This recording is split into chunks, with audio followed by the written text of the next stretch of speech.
iyadoo caalamka laga dareemayo sansaan colaadeed iyo dagaalo faraha looga guban doono oo ku soo fool leh iyo kuwa hadda ka socdaba ayaa waxaa bilowday isbahaysiyo ay sameynayaan dalalka kala duwan kuwa oo ay uga hadlayaan oogana tashanayaan aayahooda mustaqbalka iyo sidii ay isbahaysi difaaceed u wada yeelan lahaayeen marka ay timaado dagaal iyo dhanka dhaqaalaha. wadamada waqooyiga Yurub iyo Kanada ayaa shir muhiim u ahaa dalalkooda waxa ay ku yeesheen magaalada Oslo ee caasimadda wadanka Norway, halkaasoo ay ku kulmeen madaxdooda ugu sarreyso ama ra'iisul wasaarayaasha wadamadaasi. waxa uuna kulankoodu daarnaa sidii ay isbahaysi buuxa u yeelan lahaayeen wada shaqayn dhanka difaaca, dhaqaalaha iyo iskaashiga noocyadiisa kala duwanna ay u wadaagi lahaayeen. kulankan oo ay xaadir ahaayeen ra'iisul wasaarayaasha wadamada Norway Jonas Støre, ra'iisul wasaarada wadanka Denmark Mette Frederiksen, ra'iisul wasaaraha wadanka Sweden Ulf Kristersson, ra'iisul wasaaraha wadanka Iceland Christian Frostadóttir, ra'iisul wasaaraha wadanka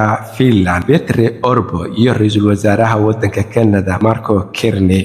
ra'iisul wasaarayaashan oo kulan muhiim ah ku yeeshay magaalada Oslo ayaa waxa ay kaga wada hadleen sidii wadamadani ay u yeelan lahaayeen isbahaysi xoogan oo dhanka difaaca iyo dhaqaalaha, maadaama dunidu ay sii galayso marxalad aad u adag oo aan la saadaalin karin sida ay noqon doonto.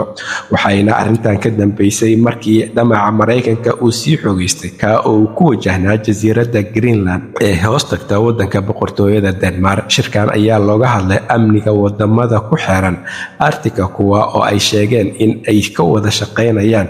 amniga iyo xasiloonida sidii ay u heli lahaayeen dadyoga ku nool deegaanadani oo ay ugu noolaan lahaayeen nabad iyo xasilooni waarta, iyagoo sheegay in ay isbahaysigooda iska kaashan doonaan dhanka difaaca, sidoo kalena ay iska kaashan doonaan horumarinta tiknoolajiyadda, ganacsiga iyo wax soo saarka. waxaa xusid iyo xusuusinba mudan khudbadii taariikhiga ahayd ee ay dunida in muddo ah hadal haysay uu ra'iisul wasaaraha wadanka Canada Marco Carney kaga jeediyey shirkii ka dhacay magaalada Davos oo uu ku sheegay in wadamada yaryar ee wax soo saarka leh ay yeeshaan isbahaysiyo adag si ay uga hortagaan kelitalisnimada ka imaanayso wadamada waaweyn oo uu ka xusay wadanka Mareykanka, Shiinaha iyo Ruushka. shirkan ayaa sidoo kale taageero xoogan loogu muujiyay wadanka Ukraine oo dagaal ba'an kula jiro wadanka Ruushka, waxayna wadamadan dhaca waqooyiga Yurub ee Norway, Sweden, Denmark, Finland, Iceland iyo sidoo kale wadanka Canada ku dhawaaqeen isbahaysigan oo noqon doona mid adag oo ay isaga difaacaan